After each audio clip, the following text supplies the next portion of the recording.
কিছুটা সময় কমেছে, কিন্তু আমরা সেই পুরো সময়টা কাজে লাগাতে চাই। আমরা প্রত্যেকটা মানুষের পাড়ায়, প্রত্যেকটা পরিবারে যাওয়ার চেষ্টা করছি, কিন্তু আপনারা জানেন বসিরহাট লোকসভা কেন্দ্র একটা বিস্তীর্ণ এলাকা জুড়ে। একটা দিক হচ্ছে সুন্দরবন, আর একটা বাদুড়িয়া শহর এবং একেবারে সুন্দরবনের লাগোয়া হিঙ্গলগঞ্জ পর্যন্ত। এই বিস্তীর্ণ এলাকায় প্রার্থীকে প্রত্যেকটা জায়গায় যাওয়া তার পক্ষে সম্ভব হবে না, কিন্তু আমাদের কর্মীরা আপনাদের বাড়িতে পৌঁছে যাবে আমাদের আবেদনপত্র নিয়ে, প্রার্থী পরিচিতি নিয়ে, এবার নির্বাচনের গুরুত্ব বোঝানোর জন্য।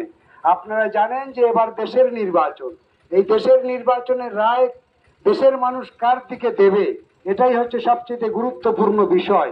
ভারতবর্ষের মানুষ 5 বছর দেখেছে, 5 বছরের সরকারকে দেখেছে। তার আগে এই সরকার 10 বছর, আরো 5 বছর, 10 বছর ধরেছে, একটা 10 বছর ধরে দেখেছে একটা সরকারকে। সরকারটা আমাদের জন্য কি করেছে, গরিবদের জন্য কি করেছে, কৃষকদের জন্য কি করেছে, ক্ষেত মজুরদের জন্য কি করেছে, বেকার যুবকদের জন্য কি করেছে, আর আমার দেশটাকে রক্ষা করার জন্য কত বড় দায়িত্ব পালন করেছে, এই সব বিষয়ে বিশ্লেষণ করা শুরু হয়ে গেছে গোটা দেশের মানুষের নজরে, গোটা দেশের মানুষের মধ্যে।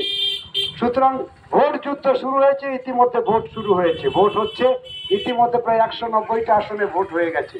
আপনারা দেখেছেন গোটা দেশের মানুষ এই ভোট যুদ্ধে অংশগ্রহণ করছে। গুরুত্বপূর্ণ রাজনৈতিক লড়াই। আপনারা দেখেছেন যে 10 বছর নরেন্দ্র মোদীর সরকার ক্ষমতায় থাকার ফলে আমাদের দেশে সবচেয়ে বেশি বেকারের জন্ম নিয়েছে।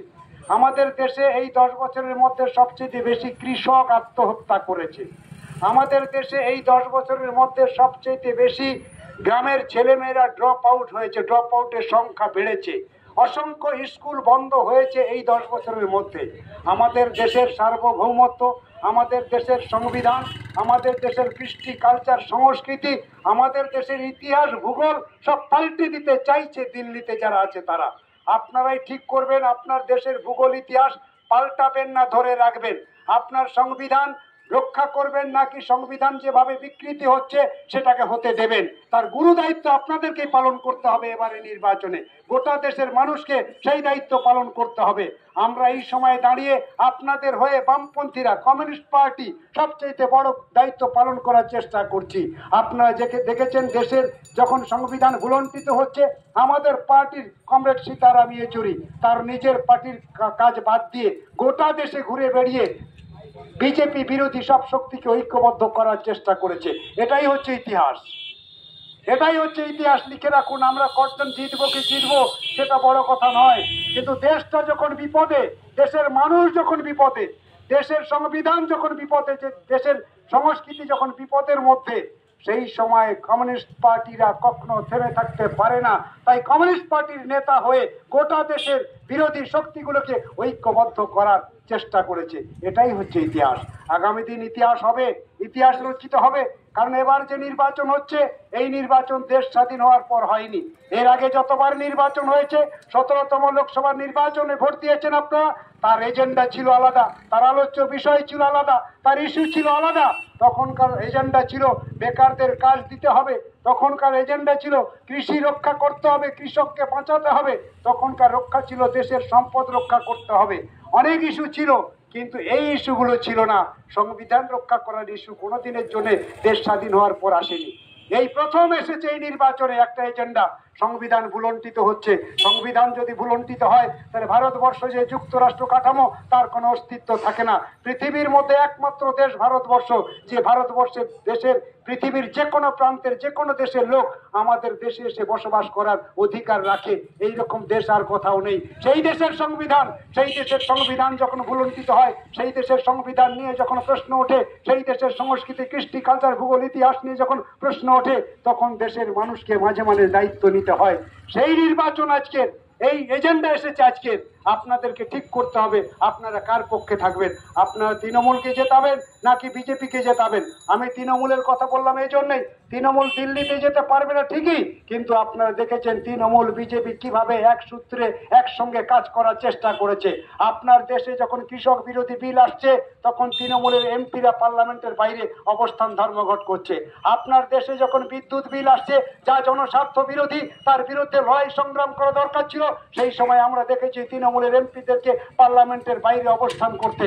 মানে কি, যখন যখন যে বিলগুলোকে নরেন্দ্র মোদী সরকার আনার চেষ্টা করেছে, এনে সংবিধান পাল্টানোর চেষ্টা করেছে, সেই সময় তৃণমূলকে আমরা দেখেছি নেপথ্যে তাকে সাহায্য করতে। অর্থাৎ তারা পার্লামেন্টের বাইরে তারা নরেন্দ্র মোদীকে পাহারা দিয়েছে যাতে সে নির্বিঘ্নে সে আইনগুলো পাশ করে নিতে পারে। এইভাবেই বোঝাপড়ার মধ্য দিয়ে 10টা বছর চলেছে। এই 10টা বছরে আমাদের দেশের অনেক ক্ষতি হয়েছে, আর ক্ষতি চাই না। এবার আসুন, আপনারা পার্লামেন্টে বামপন্থীদের পাঠান। বামপন্থী দুর্বল হয়েছে বলে গোটা দেশের কৃষকের বিপদ বেড়েছে। বামপন্থীরা দুর্বল হয়েছে বলে আজকের আমার আপনার ঘরের ছেলে মেয়েদের যোগ্যতা প্রমাণের জন্য খোলা আকাশের নিচে রোদ ঝরে তাদেরকে অবস্থান বিক্ষোভ করতে হচ্ছে।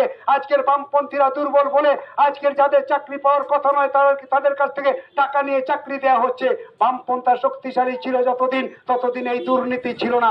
আমরা দেশটাকে দুর্নীতি মুক্ত করতে চাই, আমরা আমাদের রাজ্যটাকে দুর্নীতি মুক্ত করতে চাই। এই দুর্নীতির ছত্র ছায়া থেকে আমাদের গোটা রাজ্য এবং দেশের মানুষকে একটা পথে আনতে চাইছি।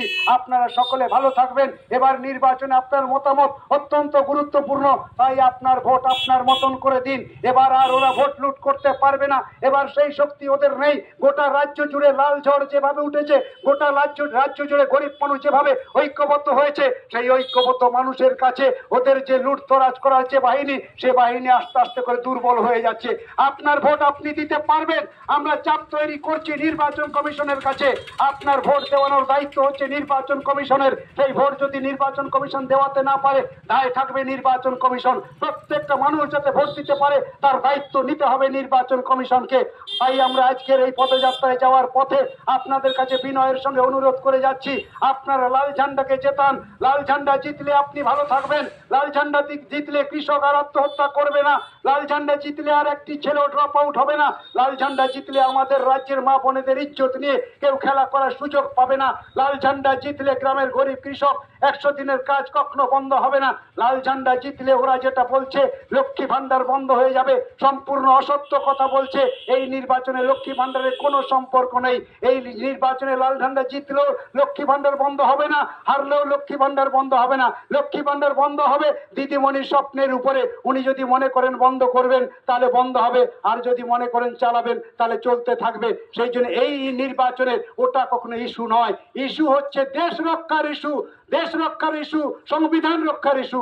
সেই ইস্যুতে আপনারা আসুন, একটা জায়গায় দাঁড়াই, অন্তত দেশটাকে রক্ষা করি। দেশটা ভেঙে গেলে, সংবিধান না থাকলে আজকের আমরা যারা আপনাদের সামনে বক্তৃতা করে যাচ্ছি, এই বক্তৃতার কোনো মানে দাঁড়াবে না। এই রাজনৈতিক দলগুলোর কোনো গুরুত্ব থাকবে না। সেই জন্য আমি সন্দেশখালী আমার বাড়ি, নিরাপদ সর্দার। আপনারা দেখেছেন গরিব ক্ষেত মজুরদের লড়াইয়ের ময়দানে সব সময় আছে, থাকবে, আগামী দিন থাকবে। হারি আর জিতি আপনাদের পাশে থাকবেন। আমি তো প্রার্থী ছিলাম না, আমি তো পদে ছিলাম না, তাহলেও তো সন্দেশখালীতে ওই লড়াইয়ের পাশে আপনারা দেখেছেন গোটা রাজ্য জুড়ে ক্ষেত মজুরদের ঐক্যবদ্ধ করার যে দায়িত্ব, সেই দায়িত্ব আমি পালন করে যাচ্ছি। আমাকে এই বামফ্রন্ট এবং কংগ্রেস যৌথভাবে তারা প্রার্থী করেছে। এই প্রার্থীকে জিতিয়ে আপনারা পার্লামেন্টে পাঠাবেন, এই প্রত্যাশা রেখে আপনাদের অভিনন্দন লাল সালাম জানিয়ে আমার বক্তব্য এখানেই শেষ করছি। ইনকলাব জিন্দাবাদ, বামফ্রন্ট ও কংগ্রেস ঐক্য জিন্দাবাদ।